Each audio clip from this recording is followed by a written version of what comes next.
अस्सलाम वालेकुम dear friends. ये हमारा जैसे कि दूसरा लेक्चर है और मैं हूँ सिद्रा नूरीन। आप देख रहे हैं it's all about nature chemistry. आज का लेक्चर है काइनेटिक थ्योरी। काइनेटिक थ्योरी में हम क्या क्या बताएंगे आपको, वो है वर्ड काइनेटिक्स का मतलब क्या है, काइनेटिक एनर्जी होती क्या है, और काइनेटिक थ्योरी कैसे बनी, और इसका जो है गैसेस, लिक्विड्स और सॉलिड पे क्या इम्पेक्ट आता है। क्योंकि हर थ्योरी जो है वो किसी न किसी मतलब बैकग्राउंड को देख के बनाई जाती है। तो इस थ्योरी को बनाने का जो मकसद था वो क्या था, ये हम आपको इस लेक्चर में बताएंगे। काइनेटिक थ्योरी जो है वो बेहद जैसे कि बेसिक टॉपिक है, तो आइए शुरू करते हैं हमारा लेक्चर। काइनेटिक्स का मतलब है मोशन, डायनामिक्स, लिव और एक्टिव। जैसे कि गैसेस जो होती हैं उनमें स्पेस नहीं होता और वो फ्रीली मूव करती रहती हैं, और अपने जो मतलब कंटेनर जिसमें उन्हें रखा जाता है वो एक दूसरे के साथ मतलब जो है वो टकराती हैं, वॉल्स के साथ टकराती हैं, उसके कॉर्नर्स के साथ टकराती हैं। तो उनका जो मोशन होता है, उनकी जो एक्टिवनेस होती है, वही जो है हम इसमें बताने जा रहे हैं आपको।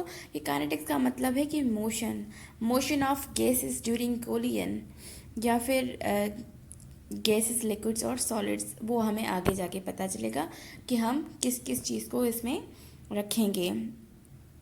ठीक है, तो हमारी अब नेक्स्ट स्लाइड है काइनेटिक एनर्जी के बारे में।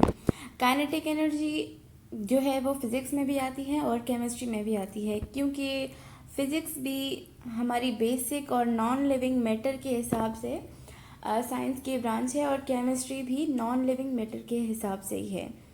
ठीक है, उनमें कुछ स्ट्रेटजीज चेंज हैं, लेकिन मेनली वो दोनों एक दूसरे के साथ जो हैं वो काफ़ी कोरिलेट करती हैं, इसलिए काइनेटिक एनर्जी दोनों में आता है। काइनेटिक एनर्जी का जो मतलब है वो ये है कि energy which is possessed bye molecules during collision, कि जो भी एनर्जी मॉलिक्यूल्स इस्तेमाल कर रहे हैं उसे हम कहते हैं काइनेटिक एनर्जी। ठीक है, और काइनेटिक एनर्जी जो है वो हर मॉलिक्यूल में मौजूद होती है, और ऐसा नहीं है कि वो ख़त्म हो जाएगी। तो काइनेटिक थ्योरी जो है वो इसी प्रॉपर्टी को, मूवमेंट की जो प्रॉपर्टी है, जो फ्रीली मूव करने की सलाहियत है गैस मॉलिक्यूल्स की, लिक्विड की, या फिर सॉलिड, आगे चल के बताती हूँ मैं आपको। तो इसी चीज़ को रखते हुए ये थ्योरी बनाई गई। इसके अपने अपने जो है वो एक टर्मिनोलॉजी है, वो हम गैसेस, लिक्विड्स और सॉलिड की अलग अलग करके पढ़ेंगे। एवरी जो हर स्टेट है ना, उसकी अपनी अपनी एनर्जी है। गैसेस के पास अपनी होगी, सॉलिड्स के पास अपनी होगी, लिक्विड्स के पास अपनी होगी। ऐसा नहीं है कि जो एनर्जी गैसेस के पास है वही लिक्विड्स के पास हो, वही सॉलिड्स के पास हो, ऐसा बिल्कुल नहीं होता। इसलिए हम बारी बारी पढ़ेंगे। पहले हम गैसेस को पढ़ लेते हैं। जो गैसेस हैं वो काइनेटिक थ्योरी को ऐसे फॉलो करती हैं कि काइनेटिक एनर्जी जो है ना वो हमें बता रही है कि जो गैसेस में स्पेसेस हैं वो बहुत ज़्यादा हैं, जो वॉल्यूम है वो बेहद कम है। तो इसलिए वजह से वो ज़्यादा मतलब इजीली कंप्रेस हो जाती है। हम छोटा सा प्रेशर अप्लाई करते हैं और उस अप्लाई करने वाले प्रेशर का काफ़ी अच्छा फ़र्क हमें मिलता है। अगर आप 100 वॉल्यूम वाले कंटेनर में किसी गैस को रख रहे हो, उसके बाद जो है आप उसको प्रेशर अप्लाई कर रहे हो, तो आप उसे उसकी साइज से 10 टाइम्स भी कम कर, और भी ज़्यादा भी कर सकते हो। मैं सिर्फ एग्जांपल के लिए बता रही हूँ कि आप उसको 100 को अगर 10 में कन्वर्ट करना चाहो तो भी आप कर सकते हो, क्योंकि गैसेस में जो है स्पेसेस नहीं होते। और इन्हीं मोशंस और कोलिजन्स की वजह से जो है जो गैस मॉलिक्यूल्स हैं वो एक जगह से दूसरी जगह तक टकरा के फैल जाते हैं, और उसी डिस्टेंस को जो वो कोलिजन के दौरान कवर करती हैं उसे कहते हैं main free path. Main free path जो है वो असल में कुछ और नहीं है, एक वर्ड है जिसको बहुत ज़्यादा बच्चे जो होते हैं वो परेशान हो जाते हैं कि मीन पाथ है क्या। मीन फ्री पाथ और कुछ भी नहीं है। अगर एक कंटेनर से दो मॉलिक्यूल्स टकराते हैं, तो जो दोनों मॉलिक्यूल्स डिस्टेंस ट्रेवल करते हैं उस कोलिजन की वजह से, उसे कहते हैं मीन फ्री पाथ। जैसे कि इनके बीच में स्पेसेस बहुत ज़्यादा हैं तो ये जल्दी ही हो जाता है।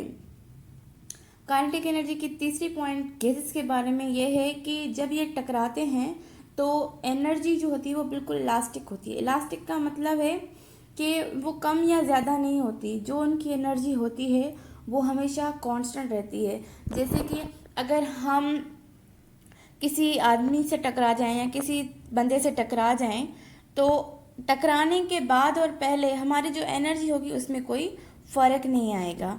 और प्रेशर जो है वो कोलिजन की वजह से पैदा होता है गैसेस में।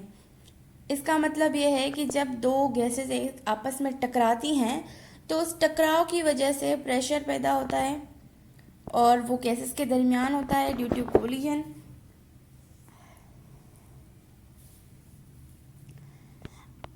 In an ideal gas, there are no attractive or repulsive forces, that's why act independently। ये पॉइंट मैंने एग्जैक्ट बुक वाली रखी है क्योंकि आइडियल गैस जो होती है ना, ज़्यादातर बच्चों को समझ में नहीं आता आइडियल गैस है क्या।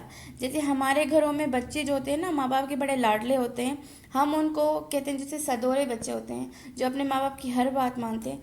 समझ लीजिए कि ये गैस वही गैस है जो मतलब अपने माँ बाप की मतलब काइनेटिक थ्योरी को बिल्कुल डिट्टो फॉलो करती है, उसे कहते हैं आइडियल गैस। वैसे असल में ऐसी कोई गैस होती नहीं है, नियरेस्ट टू दैट होती हैं, लेकिन कोई भी गैस आइडियल नहीं होती। ठीक है। Kinetic energy of gas molecules, अब जैसे कि गैस है तो स्टेट की वजह से टेम्परेचर पे डिपेंड करती है, तो हर गैसेस जो है वो टेम्परेचर पे डिपेंड करती हैं और एक टेम्परेचर पे सारे गैस मॉलिक्यूल्स का जो एनर्जी है वो सेम होता है। तो लिक्विड्स के बारे में हमारा कहना ये है कि जो लिक्विड्स हैं उनमें रैंडम अरेंजमेंट की वजह से स्पेसेस तो होते हैं, लेकिन वो अपने आप में क्लस्टर्स बनाते हैं। क्लस्टर्स मतलब जो आपस में सरफेस के मॉलिक्यूल्स होते हैं वो अरेंजमेंट करके खुद को एक मतलब जैसे एक बंदा हो और अपने आसपास जो है 8-10 लोगों को हाथों को मजबूती से पकड़ ले तो क्या होगा, एक झुकटा सा बन जाता है। तो वो से क्लस्टर फॉर्म हो जाते हैं जिसकी वजह से उनको डेफिनेट वॉल्यूम मिल जाता है, लेकिन अभी भी उनको कोई शेप नहीं मिल पाती। इसे कहते हैं लिक्विड्स। तो सॉलिड्स जो हैं वो काइनेटिक थ्योरी को फॉलो करते हैं ऐसे कि उनके पास स्ट्रॉन्ग अट्रैक्टिव फोर्सेस हैं। जैसे कि गैस मॉलिक्यूल्स में अट्रैक्टिव फोर्सेस नहीं थे, लेकिन लिक्विड में कुछ हद तक थे, जिसकी वजह से वो क्लस्टर्स बना रहे हैं क्योंकि उनमें स्पेस थोड़ी कम है। लेकिन सॉलिड्स जो हैं वो उनमें स्ट्रॉन्ग फोर्सेस है अट्रैक्शन के, जिसकी वजह से वो अपने आप से मतलब एक दूसरे से बिल्कुल जुड़े हुए हैं और उसी जुड़े होने की वजह से उनमें कोई मूवमेंट नहीं है। हालांकि ये फिक्स स्ट्रक्चर जो हैं वो जब वाइब्रेट करते हैं, एक फिक्स स्ट्रक्चर होती है जिनको हम लेटिस कहते हैं, और लेटिस जो है मूवमेंट के दौरान सिर्फ वाइब्रेट करती है, इधर उधर हिलती नहीं है। तो लेटिस जो है वो सॉलिड्स की जो है वो स्ट्रक्चर होती है। ये आज की हमारी वीडियो थी। अगर आपको पसंद आई हो तो लाइक शेयर एंड सब्सक्राइब करें। मैं आपकी सिद्रा नूरीन, और आज हमें एक वीडियो की हुई है कि आप हमें वीडियो बना के दें इक्विलिब्रियम पे। तो अगर आपको भी ये वीडियो चाहिए तो नीचे कमेंट करें, मैं जल्द से जल्द बना दूँगी आपके लिए भी। और कोई और टॉपिक जो आप सजेस्ट करेंगे वो भी मैं बना दूँगी। According to chemistry, physics, biology मैं किसी भी चीज़ पे बना सकती हूँ क्योंकि मैं एक साइंस स्टूडेंट हूँ। तो आपको जिस चीज़ में प्रॉब्लम हो आप मुझसे कह सकते हैं। Thank you. अल्लाह हाफिज़।